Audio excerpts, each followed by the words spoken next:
देख रहे special report news room से आपके साथ मैं हूं अंजना ओम कश्यप। विजयदशमी के दिन आइए बड़ी खबर के साथ बुलेटिन की शुरुआत करते हैं, क्योंकि मुंबई में आज असली और नकली शिवसेना वाले अस्तित्व की लड़ाई दिख रही है मैदान में। एक तरफ बीकेसी ग्राउंड में एकनाथ शिंदे तो शिवाजी पार्क में भाषण दे रहे हैं इस वक्त उद्धव ठाकरे। दशहरा रैली उनकी, तो उधर एकनाथ शिंदे भी अपने गुट की ताकत दिखाते हुए। ये दशहरा रैली है जो दोनों ने ही आयोजित किया है। बीकेसी ग्राउंड मुंबई में एकनाथ शिंदे मौजूदा मुख्यमंत्री शिवसेना छोड़ कर गए, ठाकरे के खिलाफ भी बोलते रहे। उद्धव ठाकरे क्या कह रहे हैं सुनिए। पण हे तुमच्यापैकी एकाने सांगायला पाहिजे, गद्दाराने नाही। पण काय कमी दिलं त्याला?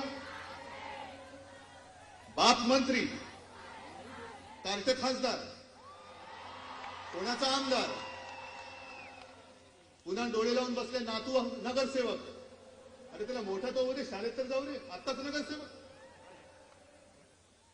पण सगळं काही एकच माझ्याचकडे पाहिजे। बरं का मी झालो तो मुख्यमंत्री? का केली महाविकास आघाडी?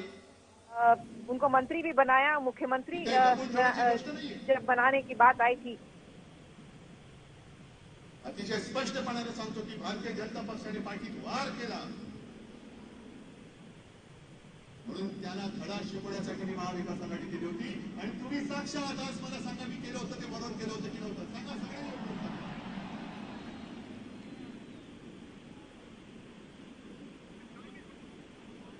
जर मी हिंदुत्व सोडलं असेल, तुम्ही मला सांगायचं होय तुम्ही हिंदुत्व सोडलं, हिंदुत्व सोडलं की नाही हे तुम्ही मला सांगायचं। सोडलं मी हिंदुत्व? क्या मैंने हिंदुत्व छोड़ा है? क्या हमने हिंदुत्व छोड़ा है? अगर हिंदुत्व छोड़ा है आप ही बताइए। त्यावेळेस त्या पहिल्या 7 जणांमध्ये मी त्याचाही मान राखला होता। तेव्हा माहिती नव्हतं बाजूला काँग्रेस आणि राष्ट्रवादीमध्ये वाटेलाच बसले। जब हमने संधि की थी तो क्या आपको पता नहीं था कि कांग्रेस और एनसीपी हमारे बगल में है, हमारे साथ बैठेंगे? शपथ घेतली, तुमच्या सगळ्यांच्या साक्षीने घेतली होती। भले अमित शहा जे बोलले की आसामचं काही ठरलंच नव्हतं, या शिवरायाच्या साक्षीने माझ्या आई वडिलांची शपथ घेऊन तुमच्यासमोर सांगतोय की जे मी बोलतोय ते तसं ठरलं होतं। भारतीय जनता पक्षाने शिवसेनेचा 2.5 वर्षाचा मुख्यमंत्रीपदाचा काळ वाटून घ्यायचा हे ठरलं होतं। ते मी माझ्या आई वडिलांची शपथ घेऊन शिवरायाच्या साक्षीने तुम्हाला सांगतोय। मैं आज शिवराय यानी कि शिवाजी पार्क में जो ये रैली हो रही है उसके में अपने माँ बाप की, माता और पिता की शपथ लेके कहता हूँ कि जो बीजेपी ने किया वो सही नहीं था और उन्होंने हमें वादा किया था कि मुख्यमंत्री बनाएंगे शिवसैनिक को। तेव्हा सांगितलं संभवही नाही। मग आता जे तुम्ही केलं ते तेव्हा का नाही केलं? सन्मानाने का नाही केलं? आपने अब जाके जो किया है वो उस समय क्यों नहीं किया आपने? शिवसेना खत्म, क्योंकि आपको शिवसेना खत्म करनी थी। आणि नुसतं एवढ्यावरतीच नाहीये, माणसाची हाव किती असते। आणि इतरांना बाजूला सारून तुला तिकीट दिला, आमदार केला, मंत्री केला, आता मुख्यमंत्री झाला तरी शिवसेना पक्षप्रमुख, शिवसेना प्रमुख व्हायचं आहे। शिवसेना प्रमुख स्वीकारण्यात त्याला तुम्ही आहे नाही की शिवसेना प्रमुख व्हायचं आहे, शिवसेना प्रमुख स्वीकारण्यात त्याला तुम्ही आहे नाही की? पण एक तर स्वतःच्या वडिलांच्या नावाने मत मागण्याची हिंमत नाही। बाप चोरणारी अवलाद। अरे स्वतःच्या वडिलांचा तरी विचार करायचा होता की त्यांना काय वाटेल की काय ड्युट्या कार्ट माझ्या जन्माला आलं, हे माझ्याऐवजी दुसऱ्याच्या वडिलांचं नाव होतं।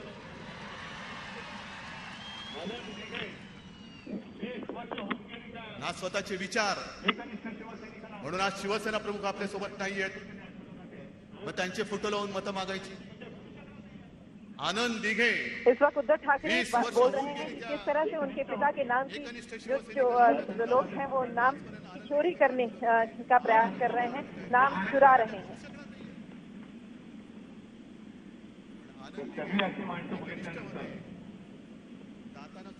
बोलायची थोडी पंचायत काय होते?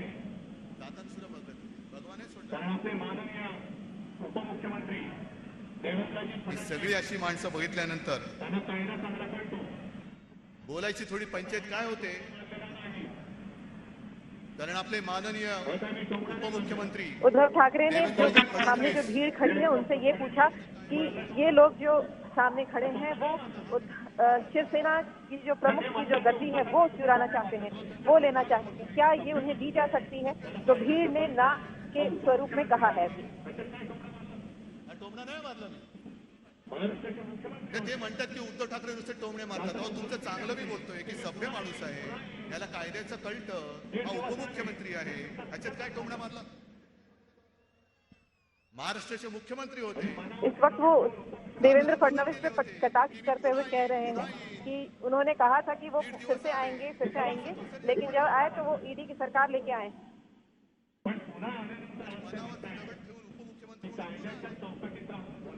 मी टोमणा मारला? मी खरं बोलतोय, मी कुठे टोमणा मारतोय? पण पुन्हा आल्यानंतर आज ते म्हणतायत की कायद्याच्या चौकटीत राहून बोला, नाहीतर कायदा आपलं काम करेल. देवेंद्रजी, तुम्ही गृहमंत्री आहात, कायदा तुम्हालाच कळतो असं नाहीये, आम्हाला सगळ्यांना कायदा कळतो आणि कायदा पाळायचा असेल तर तो सगळ्यांनी पाळायला पाहिजे. आम्ही कायदा पाळायचा आणि तुम्ही ही डुकरं पाळायची, हे नाही चालणार. काय कायद्याच्या चौकटीत बोलायचं? जे मिन्ने गटाचे आमदार त्यांच्या सोबत गेले, जिस तरीके से संबोधन किया जा रहा है जो सैनिकों को लेकर, उसके बारे में वो अब इस वक्त बता रहे हैं कि क्या इस तरह से भाषा जो इस्तेमाल किया जा रहा है क्या वो सही है। आज जर का तुमचा कायदा असेल तर आम्ही तो कायदा जाळून टाकतो. हा नाही कायदा आम्ही पाळणार. आमच्यापैकी जर कोणी काही बोललं तर लगेच कायद्याचा दंडुका आमच्या पाठी लावतात, उचलून आतमध्ये टाकतात. तसा नाही, स्थानपद्धतीचे आदेश आणि कुठल्या पद्धतीने तुम्ही कायदा चालवताय? मी मुद्दामून काही बातम्या घेऊन इकडे आलेलो आहे. आपल्या नव्या मुंबईच्या मडवी त्यांनी तर काल परवाकडे प्रेस कॉन्फरन्स घेतली. पोलिसांकडनं धमक्या येत आहेत की तू या गटात ये नाही तर तुझा एन्काउंटर करतो. पैसे मागितले जात आहेत. आमच्या रायगडच्या बबन पाटलांना त्रास देत आहेत. किती लोकांची मी नावं सांगू? ठाण्याच्या महिला कार्यकर्त्यांच्या हॉटेलवरती, दुकानावरती रविवार असताना सुद्धा तोडफोडीचे आदेश काढून त्यांची दुकानं आणि हॉटेल फोडतायत. हा तुमचा कायदा? हा तुमचा कायदा? तडीपारे काढतायत, हा तुमचा कायदा? एवढंच नाही तर हल्ली मी ऐकले की ग्रामपंचायतीच्या निवडणुकीमध्ये सुद्धा फोन करून सांगितलं जात आहे की गपगुमान त्या गटात जा, नाही तर तुझ्या केसेस बाहेर काढतो. काय सलून काढले तुम्ही केसेस काढायचे? काय उद्योगधंदा नाही दुसरं तुमच्याकडे? कसल्या केसेस काढताय? हे जे आज सगळं दिसतंय, या सगळ्यांना मी सांगतो शांत राहा म्हणून. हे सगळे शांत आहेत.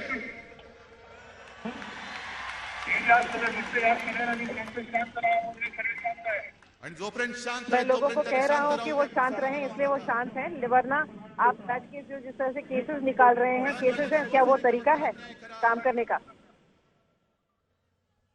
तर तो आम्ही कदापि सहन करणार नाही. तुमचा कायदा वगैरे तुमच्या मांडीवरती तुम्ही कुरवाळत अगर मेरे बसा. सैनिकों पर कोई अन्याय होगा होऊ देणार नाही. तो उसको हम सहन नहीं करेंगे और उस कायदे को आप अपने पास रख लीजिएगा। म्हटलं ना की इकडे हा जिवंत मेळावा आहे आणि तिकडे सगळे रडगाणी आहेत. कसा सगळं मिळून सुद्धा कसा अन्याय झाला, कसा अन्याय झाला, कसा अन्याय झाला. ग्लिसरीनच्या बाटल्या गेल्यात तिकडे खूप ग्लिसरीनच्या शिवाजी पार्क बाटल्या में जो लोग मिल रहे हैं, शिवसेना कशी चालवायची, हिंदुत्व कसं पुढे न्यायचं, वहाँ दूसरी जगह पे जो तुम्ही मला लोग शिकवण्याची गरज इकट्ठा नाही. हुए हैं, जिसका इशारा वो आणि बीजेपी की तरफ कर रहे हैं, भाजपवाल्यांकडनं तुम्ही वो मरे हिंदुत्व हुए लोग शिकण्याची हैं। शक्यताच नाहीये, गरजच नाहीये. आपको मुझे मागे सिखाने की सुद्धा कोई बोलला जरूरत की नहीं हिंदुत्व है। म्हणजे धोतर नाही की पाहिजे तेव्हा नेसलं आणि पाहिजे मैं तेव्हा और सोडलं. खास तौर से बीजेपी वालों से तो हिंदुत्व आम्ही कभी भारतीय जनता उन्हें पक्षाची सीखने साथ सोबत की सोडली मुझे म्हणजे हिंदुत्व सीखने की कोई जरूरत आम्ही नहीं है। हिंदूच आहोत.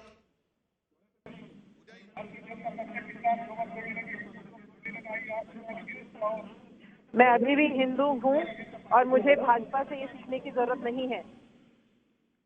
कोणाच्या तरी थडग्यावरती जाऊन मग काढायचं की हे थडगं बघा कसं सजवलं, ते थडगं कसं. अरे पाकिस्तानात जाऊन जिनाच्या थडग्यावरती डोकं टेकवणारे तुमच्या पक्षाची अवलाद, तुमच्याकडनं आम्ही हिंदुत्व शिकायचं. पाकिस्तानच्या नवाज शरीफच्या वाढदिवसाला न बोलवता जाऊन केक खाणारा तुमचा नेता आणि तुम्ही आम्हाला हिंदुत्व शिकवणार. काश्मीरमध्ये सत्तेच्या लोभापायी आतंकवाद्यांशी संबंध असणाऱ्या त्या नरेंद्र मोदी जब गए थे प्रधानमंत्री के तौर पर नवाज शरीफ के बर्थडे पे और वहाँ पे केक खाया था, इस बात का जिक्र करते हुए कह रहे हैं कि आप वो ऐसे लोग हैं जो पाकिस्तान में केक खा के आते हैं और आप हमें यहाँ पे हिंदुत्व सिखाएंगे. हिंदुत्व हे खणखणीत असलं पाहिजे. हिंदुत्व सिखाएगा. हिंदुत्वावरती मी बोलणार आहे. त्याहीपेक्षा एक महत्वाचा विषय आहे. हिंदुत्व क्या है ये क्लियर होना चाहिए. गायीवरती बोलताय ना. गायीवरती बोलताय ना. गाई गाई अरे महागाई महागाईवरती बोला. जग होरपळते, देश होरपळतोय. गायीवरती बोलताय. गाई गाई अरे महागाई देश होरपळतोय. आप बार बार इस बात का जिक्र कर रहे हैं कि गाय गाय हिंदुत्व है, लेकिन आप महंगाई पर बात नहीं कर रहे हैं. ये नरेंद्र मोदी की सरकार पर कटाक्ष करते हुए ये बात कही जा रही है उद्धव ठाकरे द्वारा. गाडी मागल्या, अमुक मागलं, तमुक मागलं. जय श्रीराम हे बोललो ना, जय श्रीराम आणि हाताला काम पाहिजे. हाताला काम पाहिजे. पण महागाईवरती उद्धव ठाकरे बार बार यही कह रहे हैं कि दिल में श्री राम और हाथ में काम, ये दोनों होना चाहिए. और वो यही कह रहे हैं कि सरकार, केंद्र सरकार है, वो महंगाई पर बात क्यों नहीं कर रही है. मी तुमचं अभिनंदन करतो, सगळ्यांच्या साक्षीने अभिनंदन करतो. कारण तुम्ही संघाला आणि भाजपाला आत्ता दाखवण्याचं काम केलं. आरएसएस के नेता ने जिस तरीके से अभी बात की थी और कहा था कि महंगाई और जॉब जो सबसे अहम चीज है, ये उसके लिए वो शुक्रिया अदा कर रहे हैं उन नेता का और कह रहे हैं कि आपने आईना दिखाया है पार्टी को और ये राह दिखाई है कि आखिर उनमें आगे क्या करना चाहिए. बोला ना, महागाईवरती बोला, बेकारीवरती बोला. बरं हे केव्हा बोलले? ज्या वेळेला आपले माननीय पंतप्रधान नरेंद्रजी मोदी हे 5Gच्या कार्यक्रमामध्ये आपल्या देशाचं कौतुक करत होते. कौतुकी करायला पाहिजे की आपला देश कसा पुढे चाललेला आहे. त्याच्या दुसऱ्या दिवशी भोजबाळ्याने त्यांना आरसा रोखला. देश पुढे चाललाय असं वाटतं, पण तुम्ही बघा, हमारे देश की बड़ाई होनी चाहिए कि किस तरह से हम आगे चल रहे हैं, रुपया घसरत लेकिन जिस तरीके से तो सेना वर्सेस सेना, आपने ये लड़ाई देख ली और ये सब कुछ हो रहा है मुंबई में बीकेसी ग्राउंड में. उधर एकनाथ शिंदे गुट है तो दूसरी तरफ उद्धव ठाकरे ललकार रहे हैं और कह रहे हैं गद्दारों को गद्दार ही कहूंगा. शिवाजी पार्क से उन्होंने यहां तक कहा है कि ये 40 खोखे वाले रावण हैं जिनका आज सामना करना पड़ रहा है. बहरहाल आज विजयादशमी है, आज का दिन बुराइयों पर अच्छाई की जीत का दिन है. तो आइए दिखाते हैं आपको तस्वीरें. शुरुआत त्योहार के धूमधाम से बुराई के प्रतीक रावण का पुतला जलाया गया है. देश के अलग अलग शहरों की तस्वीरें हम आपको दिखा रहे हैं. दिल्ली से लेकर पटना और लेह से लेकर पंजाब तक, देहरादून, चित्रकूट, प्रतापगढ़, यमुनानगर, हर जगह पर आज रावण दहन किया गया और हर्षोल्लास के साथ ये पर्व मनाया.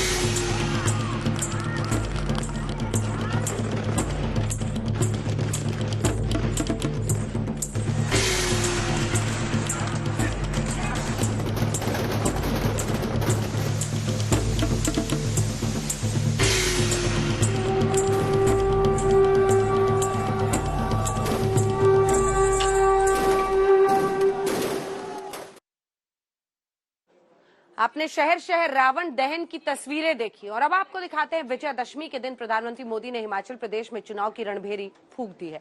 जहां बिलासपुर में मोदी ने विकास की योजनाओं का शिलान्यास करके हिमाचल की जनता को बताया कि ये वोट के बदले विकास का गिफ्ट है, तो प्रधानमंत्री मोदी ने हिमाचल के विश्व प्रसिद्ध कुल्लू दशहरा में भी हिस्सा लिया। 362 साल का इतिहास समेटे कुल्लू दशहरे का अपने आप में खास महत्व है। Special report.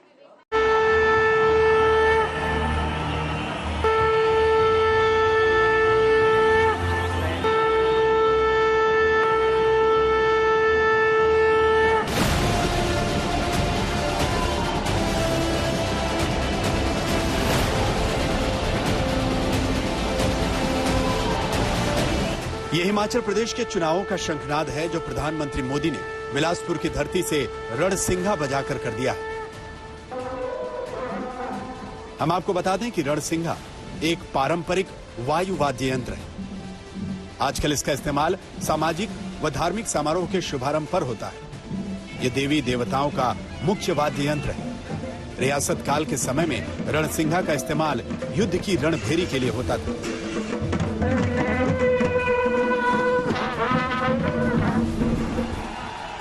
और आज विजयादशमी पर मोदी ने हिमाचल में चुनावी रणभेरी का रणसिंघा फूंक दिया है।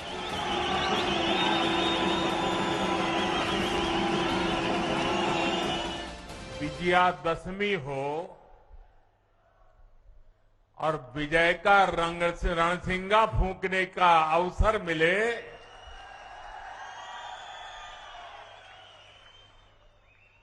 ये भविष्य के हर विजय के आगाज लेकर के आया है। हिमाचल प्रदेश में जल्द ही विधानसभा चुनाव का आगाज होने वाला है। इसको लेकर बीजेपी, कांग्रेस और आम आदमी पार्टी में चुनावी दंगल जबरदस्त शुरू होने जा रहा है। लेकिन पहाड़ की सत्ता पर काबिज होने के लिए बीजेपी मिशन रिपीट के तहत पूरी तरह से जोर आजमाइश में लगी है। आखिर क्या है हिमाचल में बीजेपी का मिशन रिपीट? मोदी और नड्डा के मन में हिमाचल के लिए क्या चल रहा है?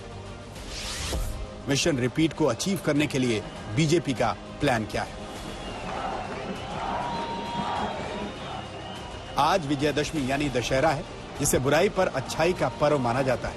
विजयादशमी पर प्रधानमंत्री मोदी हिमाचल दौरे पर आए हैं। हम आपको बता दें कि मोदी का हाल ही में हिमाचल का यह तीसरा दौरा है, जो ये साबित करता है कि विधानसभा चुनाव जीतने के लिए बीजेपी पूरा जोर लगा रही है।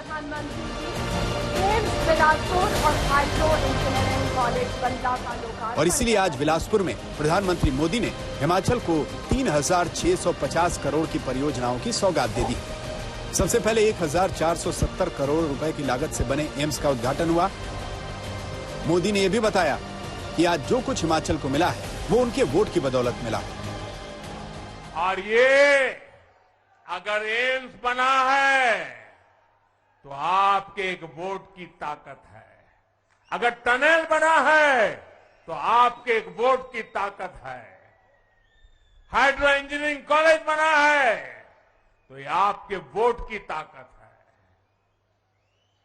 अगर मेडिकल डिवाइस पार्क बन रहा है तो ये भी आपके वोट की ताकत है। और इसलिए आज मैं हिमाचल की अपेक्षाओं को ध्यान में रखते हुए एक के बाद एक विकास के काम कर रहा हूं। भारत माता की हिमाचल प्रदेश में प्रधानमंत्री मोदी के साथ उनकी पूरी टीम पहुंची। केंद्रीय मंत्री अनुराग ठाकुर से लेकर बीजेपी अध्यक्ष जेपी नड्डा तक। हिमाचल में प्रधानमंत्री मोदी ने कहा कि आज यहां जितना भी काम हुआ है सब जनता की वजह से हुआ है।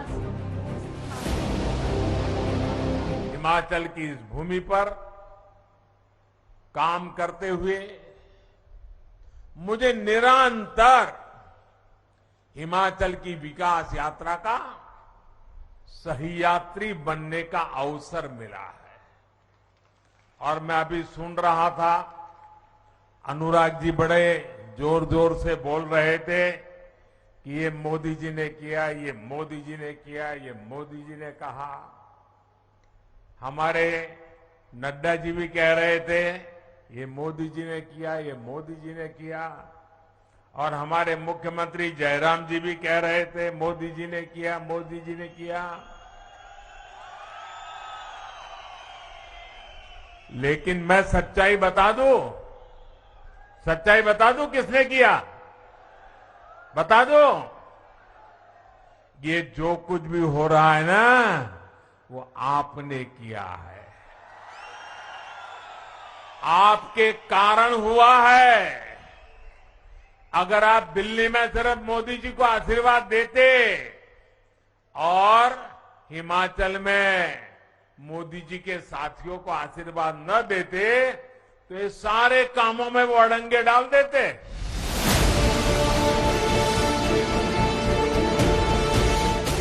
हिमाचल प्रदेश की 68 विधानसभा सीटों में कांग्रेस ने 2012 में 36 सीटें जीती थी, लेकिन 2017 में बीजेपी ने हिमाचल में 44 सीटें जीतकर कांग्रेस से सत्ता छीन ली।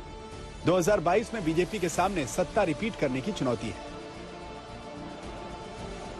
पहाड़ की राजनीति की बात करें तो हिमाचल में विधानसभा चुनाव को लेकर कहा जाता है कि यहां पर जो भी पार्टी एक बार सत्ता में आई वो कभी दोबारा लगातार रिपीट नहीं हुई। साल 1985 में महज एक बार ऐसा हुआ है जब बीजेपी 2 बार लगातार सत्ता में आई थी, और अब हिमाचल में इतिहास दोहराना चाहता है।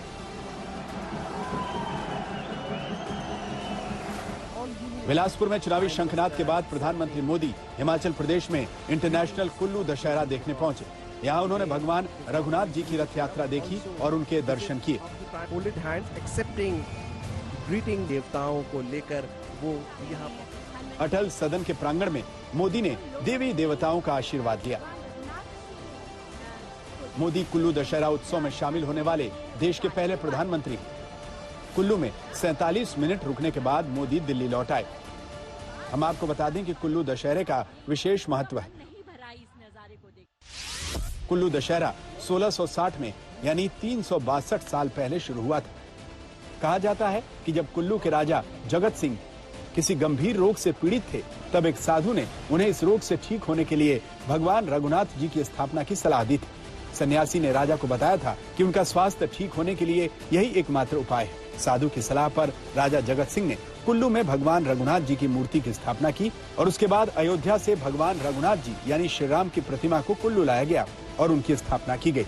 अयोध्या से लाई गई मूर्ति के कारण राजा के स्वास्थ्य में सुधार होने लगा और कुछ ही दिनों में वो पूर्ण रूप से स्वस्थ हो गए। इस घटना के बाद से राजा ने अपना संपूर्ण राज्य और जीवन भगवान रघुनाथ जी की सेवा में समर्पित कर दिया।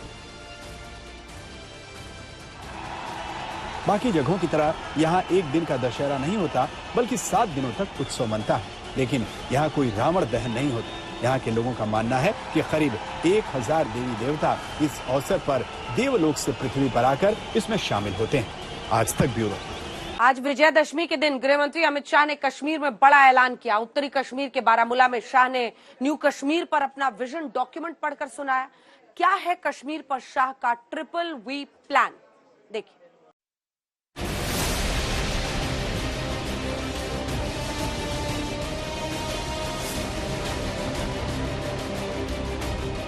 प्यारे भाइयों बहनों और विशेषकर गुर्जर, बकलवाल और पहाड़ी क्षेत्र के मेरे भाइयों, आप सभी को मेरा नमस्कार।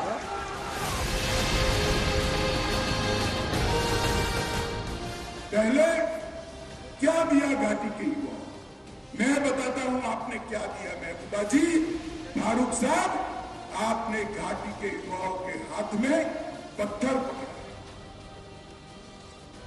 बंदूक पकड़ाई, और मोदी जी ने यहां पर इंडस्ट्री लाकर उसके हाथ में मोबाइल और लैपटॉप पकड़ाने का काम किया है, जिससे युवा अपने आप को रोजगार युक्त कर पाए। जम्मू कश्मीर के 3 दिनों के दौरे पर गए गृह मंत्री अमित शाह ने अपने VVV प्लान का ऐलान कर दिया। सरल शब्दों में समझे तो शाह ने मिशन न्यू कश्मीर का रोड मैप पूरी तरह समझा दिया, जहां VVV का मतलब है, पहले V का मतलब जम्मू कश्मीर का विकास, दूसरे V का मतलब जम्मू कश्मीर के दुश्मनों पर वार, तीसरे V का मतलब वंशवाद मुक्त जम्मू कश्मीर। ये सब कैसे होगा, शाह ने अपने प्लान का ब्लूप्रिंट समझाया। 2 मॉडल है यहाँ। एक तो मोदी जी का मॉडल है जो विकास, शांति, सद्भाव और रोजगारी देता है, और एक गुपकार मॉडल है। गुपकार मॉडल ने क्या दिया? पुलवामा का अटैक करा दिया। और आज मोदी जी ने क्या करा? पुलवामा में 2000 करोड़ के खर्चे से अस्पताल बनाने का काम किया। गुपकार मॉडल क्या कर रहा है? पाकिस्तानी आतंकवादियों को लाल जाजम बिछाकर यहां पर ला रहा है। मोदी मॉडल क्या कर रहा है? 56,000 करोड़ के इन्वेस्टमेंट को जमीन पर उतारकर मेरे बारामूला के युवाओं को रोजगारी देने का काम ये नरेंद्र मोदी मॉडल कर रहा है। मित्रों, युवाओं के लिए गुपकार मॉडल में क्या है? पत्थर है। और अब आइए आपको लाइव लिए चलते हैं बीकेसी ग्राउंड्स पर, जहां पर एकनाथ शिंदे बोलने वाले। शिंदे साहेबांचा अरे आवाज कुणाचा? अरे जिंदाबाद जिंदाबाद. धन्यवाद. आदरणीय एकनाथजी शिंदे साहेब यांना मी विनंती करतो.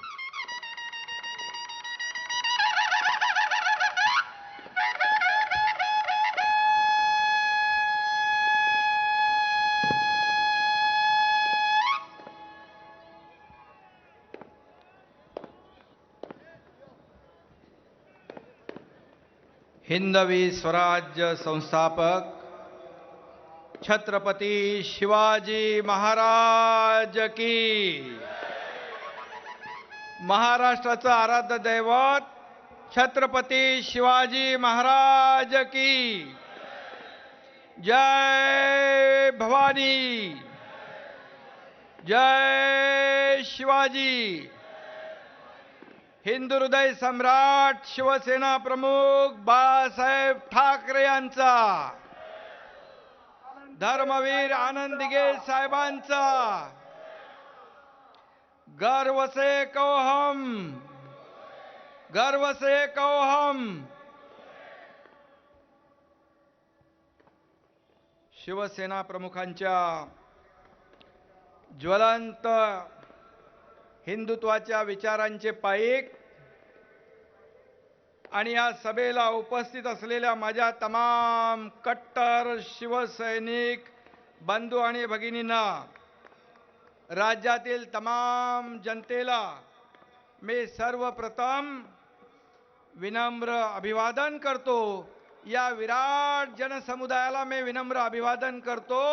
आपल्या समोर मी नतमस्तक होता हूँ और यहाँ मौजूद सभी शिवसेना पक्ष प्रमुख बाला साहब ठाकरे के पाइक, उनको मानने वाले, उनके सैनिक, उनके सामने मैं अभिवादन करता हूँ.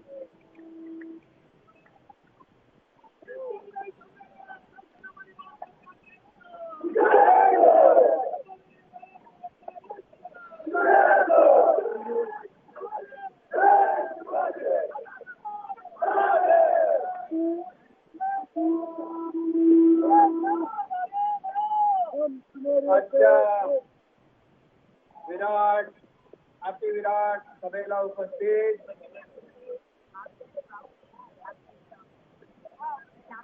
सर्व बांधव भगिनी, पत्रकार मित्र, मंचावर उपस्थित माझे सहकारी, शिवसेना नेते रामदास भाई,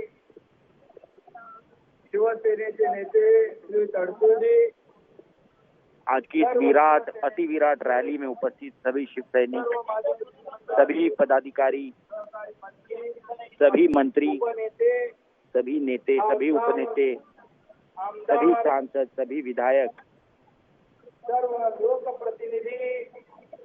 सभी लोक प्रतिनिधि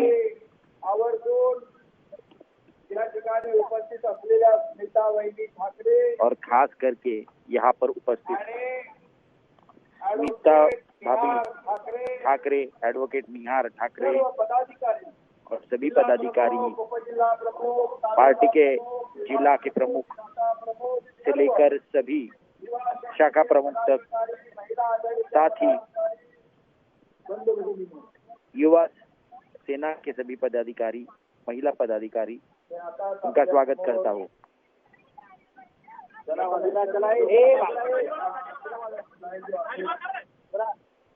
या राज्यातल्या कानाकोपऱ्यातून आपण या ठिकाणी आलो. आज काही लोक काल रात्री राज्य के दूर दराज इलाके से सभी शिव सैनिक यहाँ पर आए हैं. कई कल रात को ही आए हैं. कुछ लोग यहाँ पर तड़के सुबह पहुंचे हैं. अगोदर शिवसेना कार्यकर्ते पदाधिकारी या बीजेपी मध्ये आणि मला कल से ही तमाम शिव सैनिक बीकेसी के ग्राउंड में भावना निर्माण झाली. याच्या समोर मला आए हुए हैं. इसलिए मैं आपके सामने नतमस्तक होता हूँ. मैं मुख्यमंत्री होने के बावजूद मैं तुम्ही में से एक कार्यकर्ता हूँ.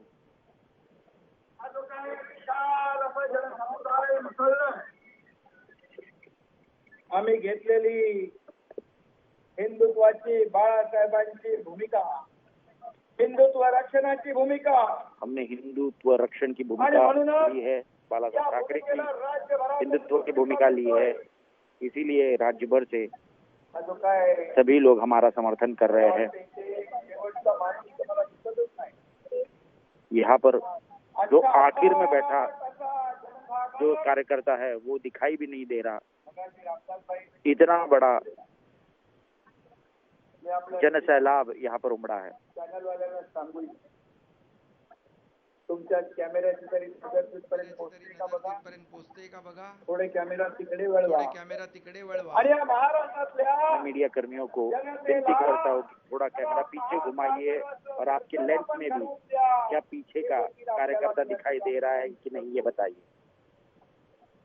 माझ्या पत्रकार बांधवांना देखील मी सांगू इच्छितो तुमच्या मनातला गोंधळ आता संपला असेल. अथांग जनसागर इथं उसळला आहे आणि बहुत बड़ा जनसैलाब यहाँ पर उमड़ा है. या प्रश्नाचं उत्तर और इसी के साथ असली शिवसेना किसकी है इसका जवाब सिर्फ महाराष्ट्र को ही नहीं अखंड हिंदुस्तान को आज इस रैली के जरिए मिल गया होगा. कौन है काय त्यांच्या विचारांचे वारसदार बालासाहेब ठाकरे. तो दशहरा रैली पर सबसे बड़ी जंग आप देख रहे हैं. एक तरफ एकनाथ शिंदे बीकेसी ग्राउंड में तो दूसरी तरफ शिवाजी पार्क में उद्धव ठाकरे. और आरोप लगाया उद्धव ठाकरे ने कि 50 खोखे वाले रावण का अंत करना है. जाहिर तौर पर एकनाथ शिंदे पर जबरदस्त उनका प्रहार था और वही रावण दहन किया गया है. इसी के साथ स्पेशल रिपोर्ट में न्यूज रूम से इतना ही. देश दुनिया की बाकी खबरों के लिए आप देखते रहिए आज तक.